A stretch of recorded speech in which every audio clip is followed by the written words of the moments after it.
Welcome, everyone. Thank you for joining us today for London Calling Alumni and Faculty Voices as part of the London's 50th anniversary celebration. We are so excited you have joined us today. We have a jam-packed program for you today. You're going to hear from so many students, faculty, alumni, just lots of good stuff coming today. My name is Hannah. I'm the Director of Marketing for FSU International Programs, and we are thrilled that you have continued to join us and engage with us through this London's 50th celebration. It has been so fun to reconnect and so fun to just reminisce on all of our experiences with FSU London, FSU International Programs, and that really good study abroad experience that we've all had. So letting some folks in. Today's event, we will be hearing, like I said, from lots of alumni, lots of faculty, so we will get right to it. I would encourage all of you to utilize the chat today. We love to hear from you. Let people know when you studied abroad in London, what your favorite parts were. If there's a part of the program that you connect with or something that you also experienced, please feel free to share it in the chat. We would love to hear from you. But that is really all from me. I'll return at the end of the program. I'm going to now turn it over to our friends in London. So today's program is coming to you live from London. First, I'm going to turn it over to our Senior Associate Director, Dr. Lisa Bowers-Isaacson, to kick off the program. Take it away. Hello, everybody. It is my pleasure to introduce our director, Dr. Kathleen Paul. Her understanding of study abroad is based on personal experience.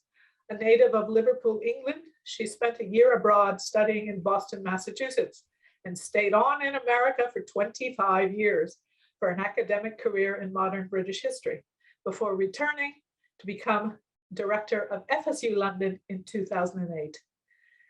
Welcome. Thank you, Lisa. You're very kind. And thank you to all of you for taking the time to join us here today for this joyous celebration. 50 years of FSU London, 1971 to 2021. 50 years of FSU London calling. How cool is that? And what we're celebrating, of course, are the people, the tens of thousands of you that have made this happen. The students that made a deliberate decision to study abroad, to take a risk, to explore, go on an adventure. The parents and family members who supported them. The faculty who shared their passion for teaching and their passion for London, exploring and discovering with students. The staff members who put their heart and soul into figuring out the logistics behind the scenes. And if you're here today, there's a very good chance that you're one of those people. So well done, you. Now, obviously, things have changed a little bit since 1971. For example, in 1971, Britain was on the verge of joining the European Union. The fashion was bell-bottoms, flares, double denim, and crushed velvet. And as for getting a Sunday lunch from an English pub, you'd be lucky if you got a packet of crisps. So some things at least have changed for the better. But what hasn't changed, right, is the core commitment, the belief in the value and the benefits of study abroad, the opportunities it creates for cross-cultural exchanges, the space it creates for the acquisition of cultural capital, to develop a cultural perspective, a global perspective, even a global consciousness. So we're celebrating today both the people who have made FSU London what it is over these 50 years, and the very idea, the beauty of study abroad. Now, I think there's no better way to start us out than to watch a little montage, which takes us through the idea of then and now. See what's changed, see what hasn't. Now, our apologies if the wondrous technologies of Zoom lead to a little bit of buffering at the start of our videos. Thanks for your patience.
the very best of then and now. And nobody could be better, I think, to illustrate then and now than my very first guest, Carolyn O'Neill. You were a student in the 70s then, and you're a faculty member here now. Wonderful arc there. So back, you came in 76, you had a choice of London and Florence. What made you choose London? Well, I mean, London, the Beatles, the Queen, James Bond, and London, of course, being such an exciting city to discover after living in Tallahassee, of course, was exciting too. Well, my mother was also born in Scotland. I was born in Scotland. I grew up in the States. Nice. And so to come back and rediscover my roots and really spend some time here living in Great Britain, in the UK. And so my father actually in World War II was an American, and he was in World War II. He was in the invasion of Normandy. And so that was important too, just to be, and imagine the 70s, World War II was not that far in the distant past. No, just a couple of decades. And certainly such an important part of the history of this great country. So yes, London. Am I right that your mom then was a GI bride? She, let me think about this. No, she went to the United States herself in the 1950s and met my father there. Perfect, right? A GI bride of her own making. Right. Well, I know it meant a lot to your mum when you came here. So did you keep in touch a lot while you were here? Well, my mother, Jessie McLean Robertson O'Neill, of course, I would write home to mom and dad and the family, but we had to write. We couldn't, there was no email, there was no cell phones. When you think about it, I mean, we wrote letters, we wrote really tiny, tiny print to get as much information as possible. There was one phone though, that we could use to call home or maybe get calls every once in a while. And so, yeah, we didn't stay in touch as much, but we didn't get random phone calls from our parents when we were out at a pub or maybe at a Rolling Stones concert. So it was kind of good. When you're on your own, go off and play and study. Yeah, perfect. What else about the program then? Tell us a little bit how it was set up in the 70s. Well, this study center right now in London is so fantastic. We were actually in the Monarch Hotel where we all shared bedrooms. So you had one roommate, two, maybe three. And there was a sink in the room, I think. There was a bathroom down the hall, toilet down the hall. And so we thought it was absolutely fantastic and so exciting to be on our own in this great city. We had breakfast every morning in one room in the Monarch. Right. And then later on in the day, that became a classroom. And then later on in the day, it became study hall late into the night, people writing their papers. So we spent a lot of time together and it was fantastic. You must have formed such bonds of friendship and so on. So do you think that was contributory to your decision to come over now and to be a faculty member? Oh my! What are you most looking forward to? Oh my gosh, it is so great. It's such a joy. I had my first class yesterday, and just to meet the students who have made this brave decision to come to travel and study abroad, and then going around the room and realizing what they were studying, and then telling them, you know what, whether you're going to be an accountant, a criminologist, a nurse, being here in the London Study Center or any of our international programs, you're really broadening your knowledge to become a global citizen. You're learning about theater and anthropology and history. And so no matter what career you choose, you'll probably be better at it because you went to the London Study Center. You couldn't get a more resounding voice of approval. Thank you, Carolyn. Now, our numbers have grown over the years, but I know that you were not here alone. And some other alum who were here in the 70s have very generously shared their thoughts and memories with us. So let's watch those people. I've had the great luxury of being in the London program since 1972. It was certainly a different time back then. First of all, we all went together on a charter flight. We lived in a little kind of rundown, shabby chic hotel on Cromwell Road called the Monarch Hotel. And we had all of our classes there. We saw some great theater. We saw Olivier do Long Day's Journey into Night. We saw Marcel Marceau. But the vision about this is if we take kids from Dothan, Alabama, or Two Egg, Florida, and we send them to London, do they learn to be citizens of the world? And that's what I see every day. I'm so grateful for all these years. I'm grateful for the fact that you've given me this opportunity. And I'm grateful for the fact that all over graduates from Florida State University learned how to take care of each other by walking in the front door of the FSU Study Center. Congratulations, FSU. as I was there as a 20-year-old was the opportunity to develop a lot of independence. We didn't have cell phones, we didn't have GPS.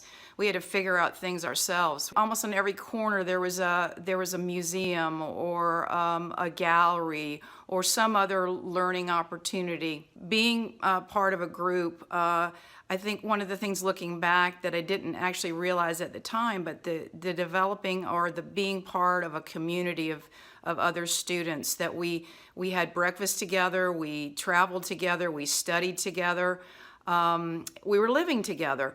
And I have friends now from the program, 50 years later. I remember that I had to leave out of a suitcase for 6 months because we didn't even have closets, room. We did have one black and white TV sets on the library, which we used to share among all the students. And in that TV set, we also watched the resignation of President Richard Nixon.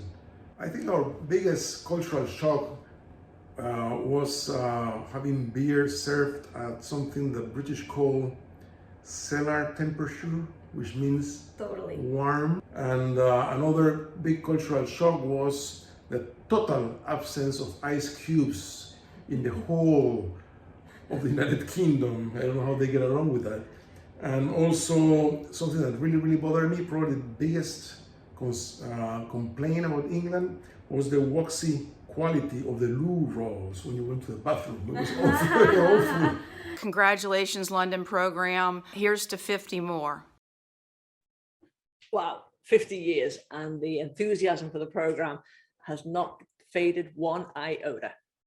And I think that would be true also for my next guest. I have here Michelle Vosnick, who is not only an alum, but also now a member of our governing board of FSU London. So Michelle, you and I have spoken in the past about your time here, and you've shared with me that it was something of a turning point in your life. Oh, I think it's probably the biggest turning point in my life. In Really? some respects. Yeah. How so? Well, I mean, first of all, I have to thank the people who encouraged me to come on the program in the first place. So Betty, Chris, thank you for your encouragement. I chose London, which was a no-brainer for me because I'm not good at languages. So that was an easy choice. And also my parents, who, after I tried to earn enough money to come, topped me up a little bit. So great thanks to them. But for me, when I got to London, I mean, I know everybody's experience is different, but it opened my eyes and my mind to the world. It really did. Wow. I met people from all over when I went out into the community. It was the late 80s. So there were still a few punks left. I met some new romantics. It helped me to confront my own prejudices and sort of also be myself and learn that you can be yourself in a city. And London being such an amazing and inclusive place, for me, that was one of the main things about London that I really liked. And still is today. And still is today. One of the beauties of London. Yeah. So what was it like when you came? Were you still in a hotel then, I think? We were still in a hotel. We were in the Queensbury Hotel in South Kensington, posh neighborhood, not so posh building. When I walked in, I'd never been in an old building. And I was like, this place is a roach motel. And then somebody said, they don't have roaches in London. And I was like, okay, I can stay here. It really wasn't about the building though. It was about the program. And the thing I liked about the program the most, and I think the thing that resonates with me the most, is the cultural and extracurricular activities, exposure to theatre, exposure to the arts, seeing the excursions where we went to like Stonehenge and museums, where you're all of a sudden immersed in history and immersed in the arts, and you then learn through living. And I think that to me was one of the most amazing things. And then the exploration of the city, that was encouraged, which I did. I made friends in London that year, and they are my friends today. And I became part of the city and part of the community and started living a little bit of a London life, so much that I didn't want to go home. You cannot beat that. All right, so Stonehenge and the theatre and arts, any other particular momentary highlights? Oh, I suppose I have a Thatcher moment because it was the 80s. I got to see her at PMQs. Yeah, Prime Minister's Questions. Sorry. And I learned the art of the British politician with the deflection of an answer for a question. Don't remember the question, don't remember much else about PMQs except for her response to an MP from Edinburgh, which is, the weather in Edinburgh is very nice this time of year. So that's my Thatcher moment. Well, I think that's one of those things that hasn't changed in the last 50 years. I think our Yes. politicians in the parliament are still deflecting answers. Very much so. All right, so I know this answer, but I want you to share it with all of our folks today. Tell me how long it was after you graduated before you came back to London. Okay, since I wasn't allowed to stay, my parents insisted that I graduate, which was a very good insistence. Definitely. 3 weeks after graduation, I showed up in London in the beginning of January, 2 suitcases full of clothes appropriate for a Tallahassee winter, not a London winter, very ill prepared. $1,000, which in the exchange rate was 500 quid in those days, which was a bit of a hit. And then I've been here ever since, frankly. I mean, seriously, I've been here ever since. I found out I could go to law school in London for £500 compared to whatever it was going to cost in the States. So that was a bit of the deal winner for me. I was like, this is where I want to be. And I've enjoyed my life in London ever since. It's given me my beautiful wife and our boys. So it's given me my life. It's given me the opportunity to stay in touch with the FSU program and to give back as part of the management board. And it's given me a very interesting and varied career as a lawyer. So, you know, I've got to do things like work on the Bloody Sunday inquiry. So you learn about history from the people who were there during the Troubles and that day. I mean, the very heart of government. The heart of government. That is that idea of your time here preparing you and shaping your professional development. It's something that we see quite a bit with students, which I'm thrilled about. Yeah. And in fact, some of them, you'll be delighted to know, have shared their stories of their professional development and London right here. Like many 20-year-olds who embark on the program, I didn't really know what I wanted to do when I was there, but the programs helped kind of nudge me in the right direction. I contributed a few pieces to USA Today College and The Guardian when I was there, and those are formative, in my view, those are formative experiences that helped me realize that I wanted to pursue journalism, and that's something that I dove right into when I got back to Tallahassee. It was really helpful actually studying abroad, because it actually kind of led me down into finding the career path that I really wanted to pursue in the future. I now moved to Washington, D.C., and I work in outreach, and I get to work a lot with international organizations. London helped me broaden my horizons and prepare me for my career in ways that I could not have imagined. London helped show me that theater can be diverse and accessible, from watching a giant play in the National Theater to watching a small play at the bottom of a pub. You get to meet people from all around the United States too, which is really nice, because now I can say I have like friends who are doing acting in New York, or like a friend who was just in a movie in California. And like, it's really nice to then suddenly have like, you feel like you have a network of people who can relate to your experiences, but also are having experiences of their own now. My time abroad made me more aware of the diverse elements of our communities here. So I got involved with things like English conversation clubs for international students on FSU's campus, and serving as a youth mentor for members of our refugee community. The perspectives I gained through experiences like this pushed me to study international development and learn more about global power structures as part of my graduate degree. So all those things I first started getting exposed to at FSU London are still shaping my professional, academic, and personal goals. Wonderful to hear how people today, how our students have worked with their time in London. It was a very special time, which brings me to my next guest, Professor Jerry Schlammer. Now, Jerry, you and I have worked together for quite a few years now, and we share a passion for working with and teaching students on study abroad. What is it that brings you to this discipline? Well, I'm Irish, and we like to talk. As you know, I teach the public speaking program. But I also like to share that gift. I know.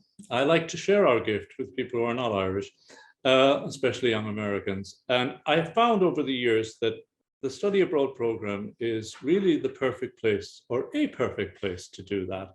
The students are on an adventure. They're already doing something new. They've taken a bold move to cross the Atlantic, leave family and friends and everything they know behind.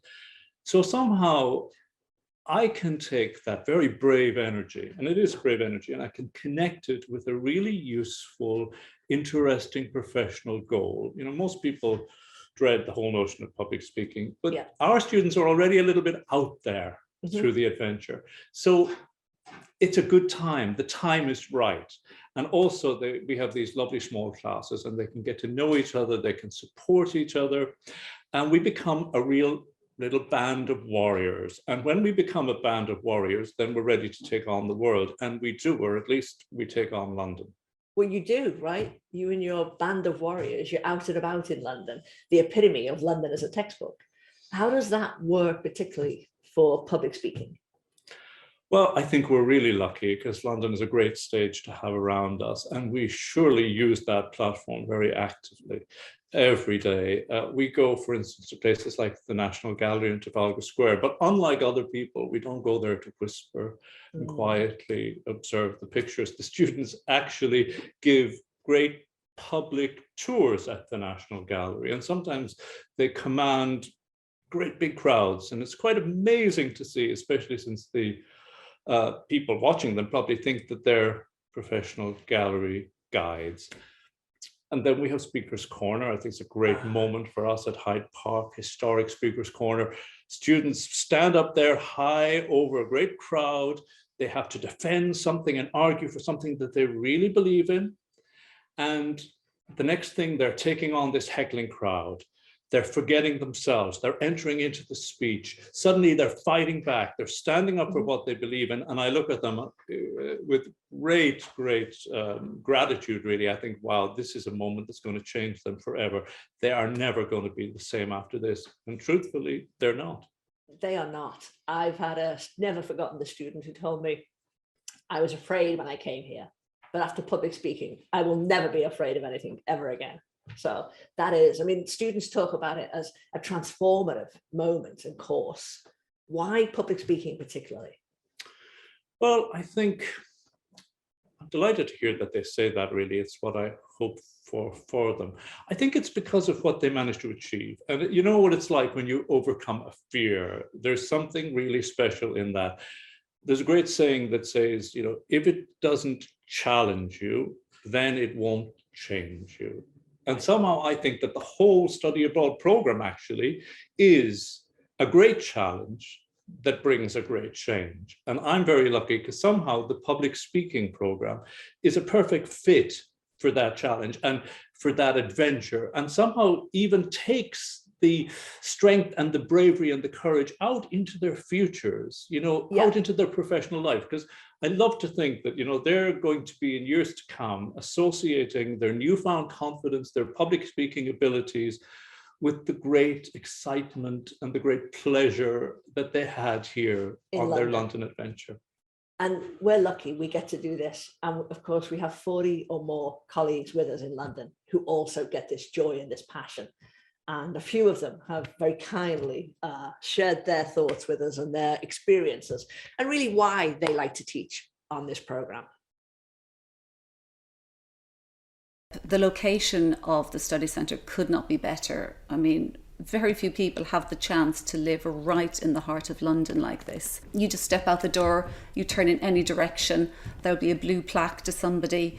History's in the buildings, it's in the parks, it's just in the air. You know, in a world that's increasingly globalised, there can often be a sense that things are the same everywhere, but in fact that's very much not the case. London is a very interesting place to study religion because unlike, I think, any other city in the world, there are practically every world religion and very many other minor religions. Try to get away from an emphasis on religion in terms of a list of beliefs and try to get more of a sense of what it's like to practice that religion. So when we go to the Buddhist temple, we usually learn a little bit about meditation. We get to show them really the whole of London. I teach the business communications course here, which means I really am able to take them to lots of places that we will often visit the Brands Museum, where they will learn about how perhaps they've been manipulated into buying certain products.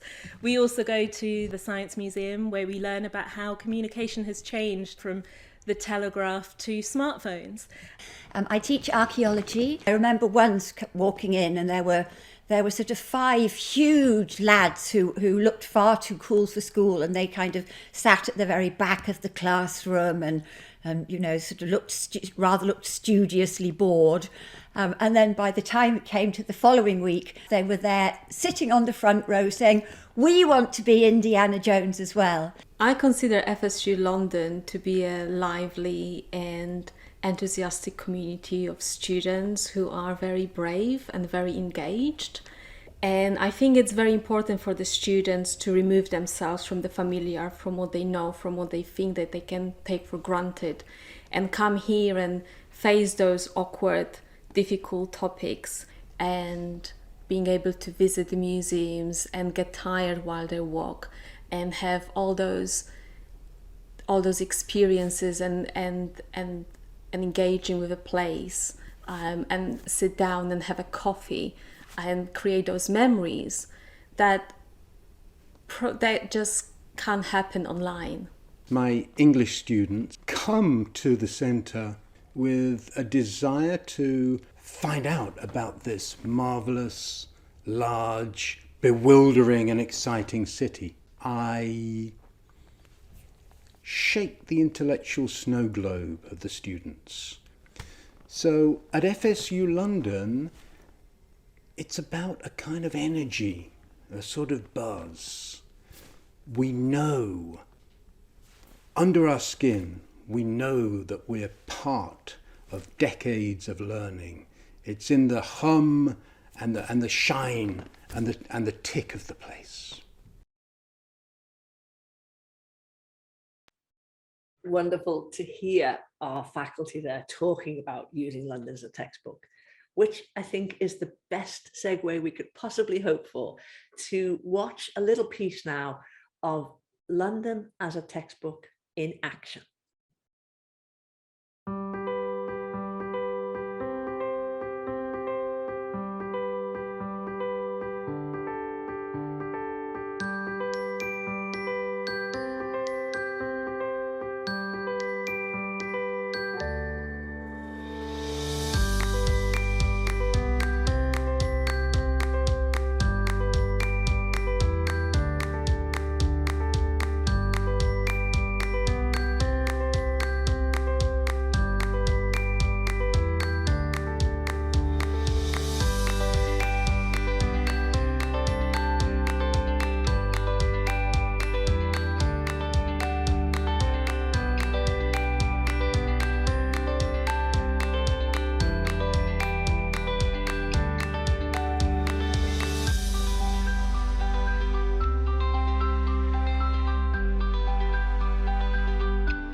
Well, having watched that video, I'm sure it will come as no surprise to you if I say that as a faculty member, using London as a textbook, experiential learning is my favourite part of teaching in London. It is such a privilege to have London as a textbook. Now, my next guest will have taken many classes using London as a textbook, Alison Burnett. Now, this is your third time. Yes, in London. It is. So we'll get to your third time in a minute. Yes. Tell us a little bit about your first two times. Yeah, absolutely. So I came here as a student in 2016 for the whole summer. So that was right around Brexit, really memorable moment to be in London. Yes, who could forget? Honestly, yes. And then again in 2017 as a program assistant. Right. Yeah. So what was it that made you want to come back? Yeah, I think it was just so much of the experience of London was kind of finding a different version of myself. And so I had grown up in Tallahassee. This was my first time away from home and just fell in love with the city. Ah, perfect. And the classes that you took, I'm sure that you too took some classes using London as a textbook and so on. Oh, absolutely. Did you find that sort of academic element of the program, do you think that it shaped where you are now? I know this is your third time back. Yes. So in what way did it shape you, do you think? Yeah, I think, taking world cities and British life and culture, and these are all sorts of classes where, I got to experience a lot of the city and just meet people from all over the world. So I remember, the shirts when I was here at least said, "Come to London, meet the whole world." Oh, I love that slogan. Yes. And so I think about that all the time. And it was a huge impact on what I chose to study later with international affairs and now theology, and then in coming back to study some of that here. And you're doing your master's now at Cambridge and Emory. Yes. So I'm at Emory and then have a year here in Cambridge. So just a short train trip down to London. Well, I'm looking forward to your fourth visit over to London, yes, whatever that might be. Inevitable. Yes. So outside the classroom then, what is it that you look back on now and say, wow, I will never forget that. Those are some memories that will stay with me. Yes, I think especially as a student, it was the friendships. Oh, yeah. When you're that far from home, you're living in a flatmate of, a few other people that you may not have even encountered on campus itself back in Tallahassee. There's just something really special about the way that you bond being so far from home. I think you're right. It's something that we see so often, and you'll have seen it as a student, as you say, and as a staff member, that when the students, they don't know each other, of course, most of us, when we come together, when students come, but we leave, so many of them leave as tight friends. Oh, yes. Yeah. No, we still keep in touch. And so there are memories that, we bring up every time that we see each other, and it's really memorable. Well, then it won't surprise you to hear some of the stories that we're going to listen to now. Lots of alum have sent in some wonderful videos exploring their time here. So let's take a look. Great. From the moment that I stepped foot in the study center to the day that I left, there was a sense of community and camaraderie, making new friends, making a family with my new flatmates, and creating a sense of stability with the professors that I learned from each and every day. I left a piece of my heart here when it became my home. My first impression when we got to the flats, the FSU flats, was like, oh my God, I have to carry 5 floors of stairs, all my luggage. And I, as a fashion student, had a lot of luggage. Every day, I would walk outside onto 99 Great Russell Street, look up at the sky and down at the floor and think, this is unreal. I am living in not only London, but the heart of London. It does not get better than this. Some of my favorite experience are maybe just random, walking around with my friends when we didn't have a plan really, but we just found ourselves fortunate enough to be living in the middle of London, and there's always something going on. You can really never get bored. When we went over in the spring, we went right into quarantine a few days after England announced another lockdown. And I was pretty nervous that this would affect my experience. But I have never made deeper connections faster than that period of time. My first day out of quarantine, I contacted a girl that I had never spoken to before, and we walked 10 miles around the city of London that day. She was my first college friend, and she's still one of my closest friends to this day. I would definitely say that the friendships that I made here really stuck with me. My flatmates are still some of my very best friends. I still talk to my PAs, and I know that they're still rooting for me. And so those are connections that I wouldn't have made if I didn't step out of my comfort zone and decide to study abroad. And honestly, it was the best decision that I've ever made. And I talk about it constantly. It's the place where I became independent, gained confidence, and got to really explore who I am, my identity, who I wanted to be. It was incredible getting to hear a lecture and then just walk into a museum that has real legitimate artifacts from that time period or from that event that we were learning about in class. The London Center is honestly where I had the chance to challenge my old assumptions, discover who I was away from where I grew up. It was so important to me and the path I took I had courses with small groups that really challenged me. The professors pushed me to do better. I learned how to do my best work, and that really stuck with me. My favorite class while studying abroad was public speaking, being able to give presentations on the tube. It was intimidating, but it challenged me unlike anything I ever knew. My favorite being the who do the British think they are?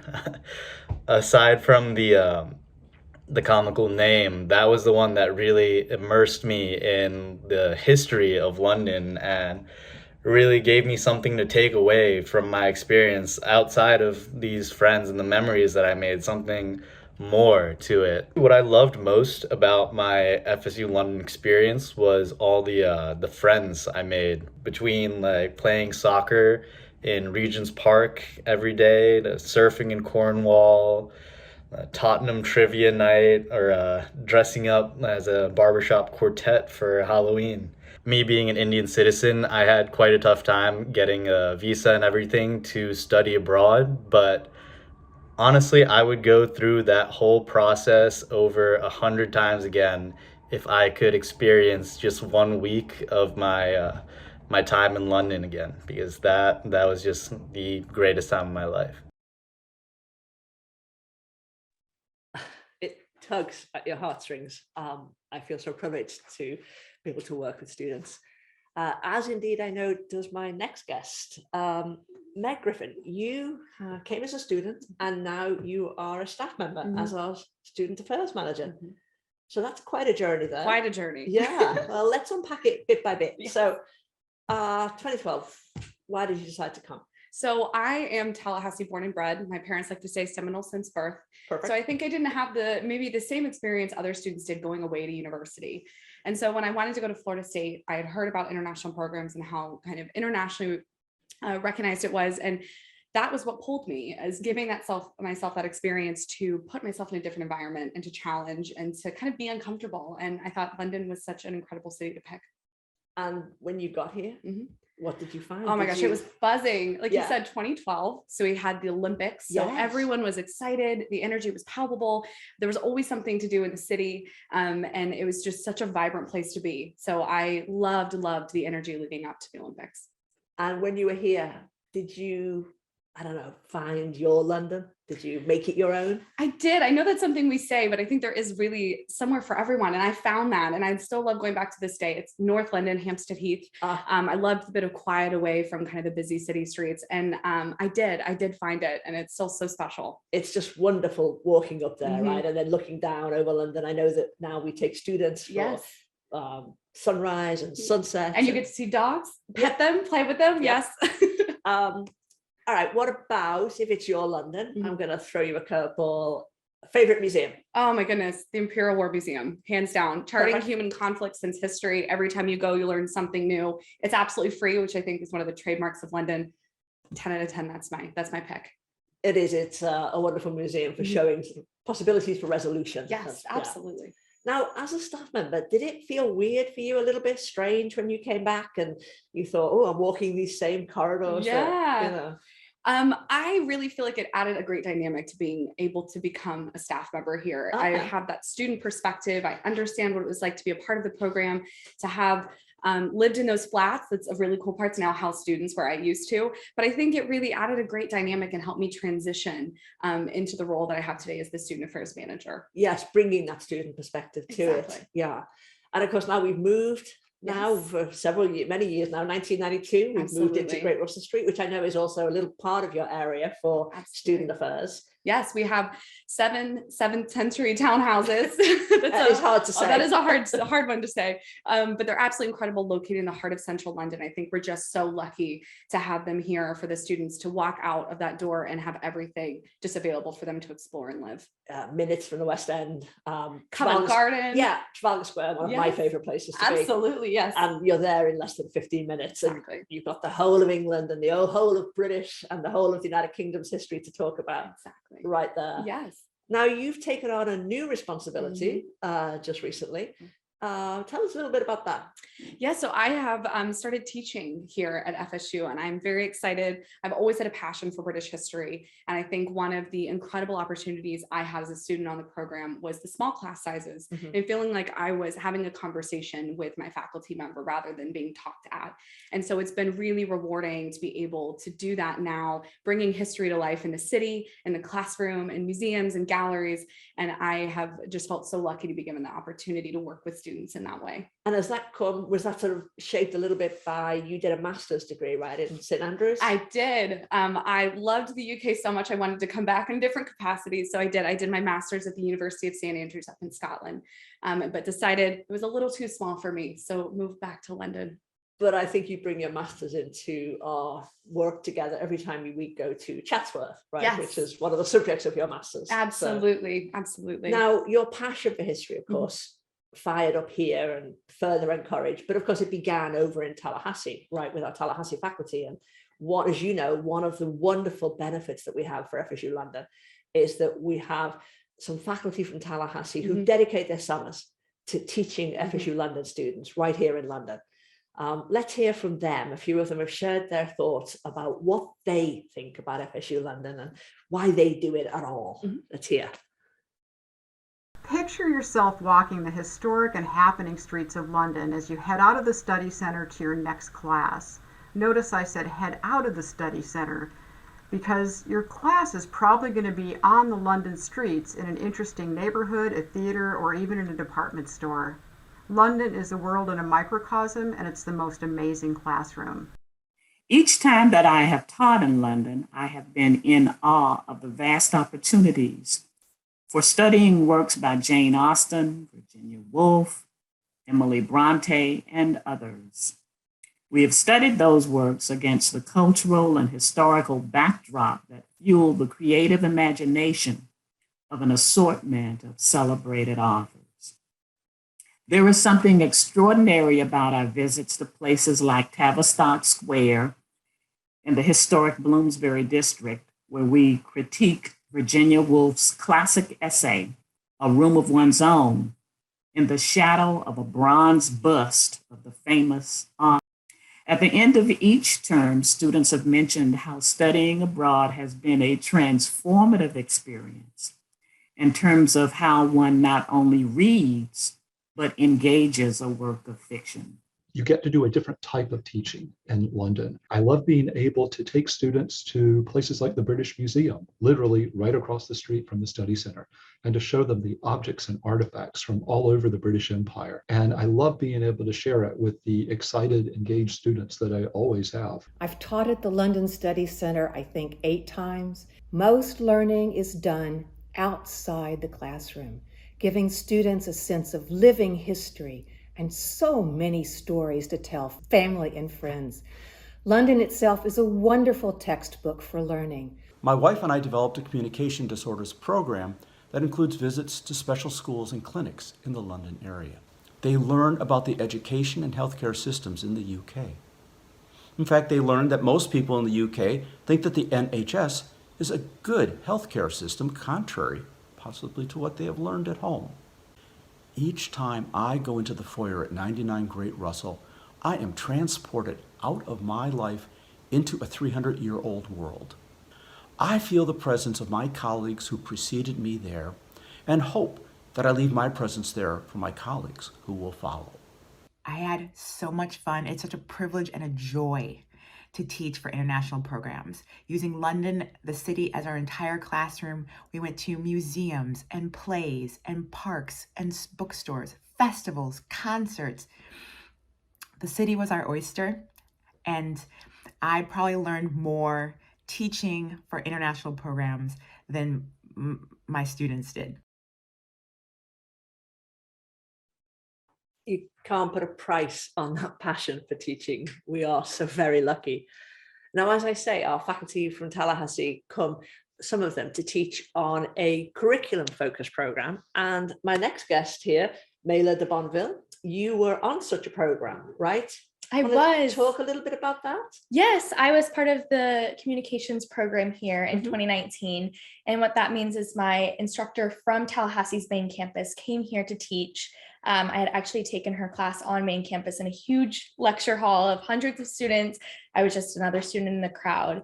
And here I had the opportunity to be in a class of 8 people and really get to know my peers really well and the instructor. With a smaller class, we were able to opt to take class at St. Paul's Cathedral or a cafe or a pub. So it was a really wonderful experience being able to learn from faculty from main campus. Yeah. And because it was in your major, did that really sort of focus your mind, do you think, being in London? Definitely, yes. We were able to kind of have the communications lens, but adjusted to different aspects of London, which was cool to kind of find the middle ground between the two. Yeah, and get that particular perspective on your major.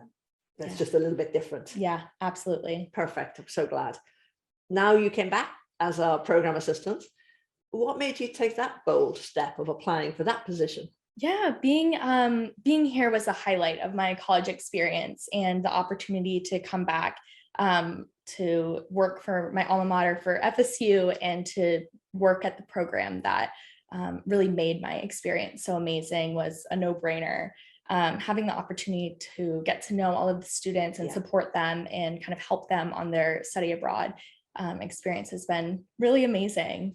And you work in so many different areas with administration and cultural and pastoral. So you have lots to keep you busy. Right? I do, definitely. Never a quiet place. No. And one of those areas, in fact, that I know you work on together is our social cultural program. So what is it, do you think? What is your, when you set out to create that program, what are you looking for? What are you hoping for when you create the program together? Yeah, I think we're really trying to create a really robust and diverse program that kind of takes students to those really iconic places like St. Paul's Cathedral or Shakespeare's Globe, but also a bit off the beaten track, places that maybe they wouldn't have sought out themselves. So it might be climbing on the cliffs at Tintagel Castle in Cornwall, or maybe it's, I don't know, taking on Conway Castle in Wales, places that aren't as accessible to students that show how varied and just incredible the UK is. There's so much to explore. So much. Right. Just giving them that chance to get to know it. What is your favorite part of the social cultural, and as well as all the places you get to go? What about when you're on the trips? What do you most like about it? Yeah, it's really so fun getting to see the students grow throughout the semester. So somebody who might be really shy on the first cultural event that we have, the next one, or even at the end of that very same trip, they're very outgoing, sharing inside jokes with their new friends or their flatmates. So it's really fun to get to know the students in a less formal environment and just see them grow throughout the semester. Well, I agree. You can't beat that thing of going on a coach and everybody's quiet on the way there. And after 4 days together, traipsing around Yorkshire or Edinburgh, wherever it might be, suddenly it's like, oh, can you get me a coffee while you go? There's nicknames, banter, inside jokes. Staff, faculty, students, we're all one. We have lived on this journey together. We're a family now. We are, yeah. Well, look, let's watch some. We have some footage of some of our social cultural programs, and let's hear their chatter. Let's hear it.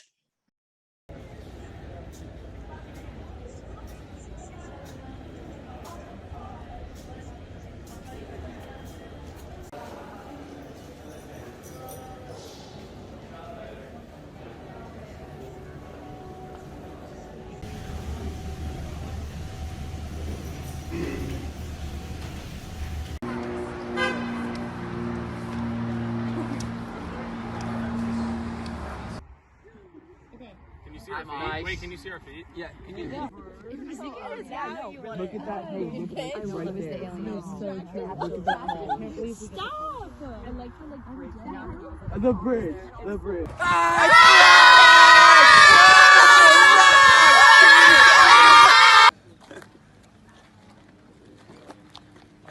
my God.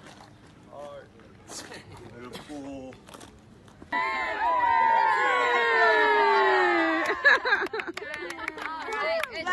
Meg, is there going to be a leprechaun?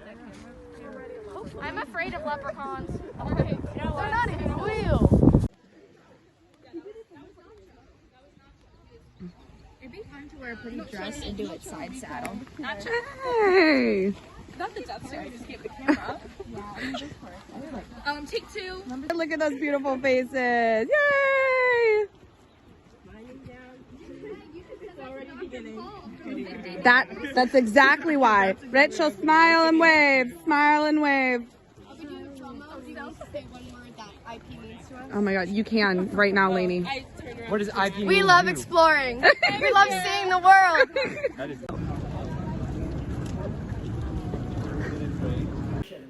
For me anyway, is that it ties with when I first realized that I was an American.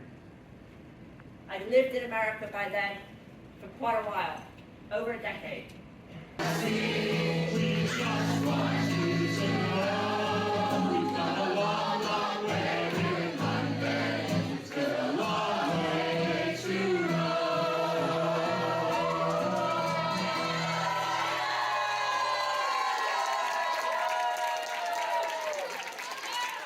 Ending there, of course, with Thanksgiving in London, a delight unto itself.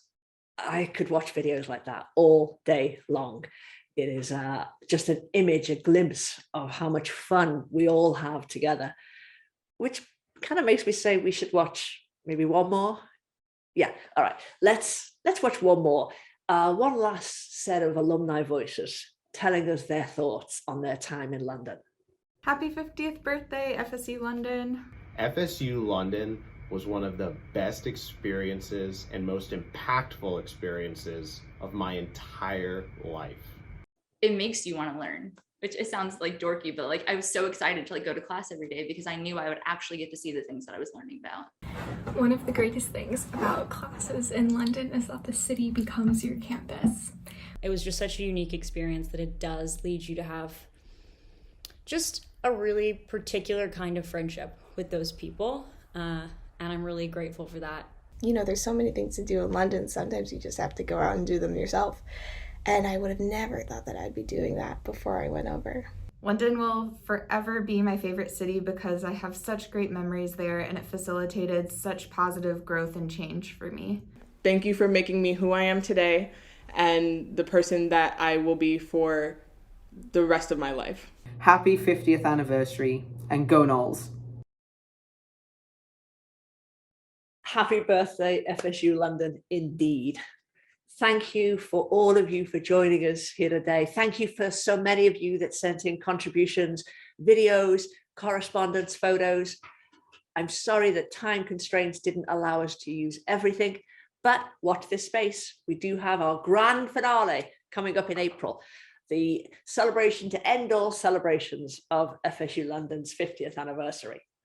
Now, we began with then and now. So I think we should end with a little bit of then and now. I have been so fortunate to have the privilege to present tonight, but you know that it's not just me. I am surrounded by colleagues, wonderful colleagues, both in Tallahassee and in London, who all work together to make it the best possible experience for all our students. And so I thought we might end with a little bit of then and now as delivered by some members of the London team. Here we go.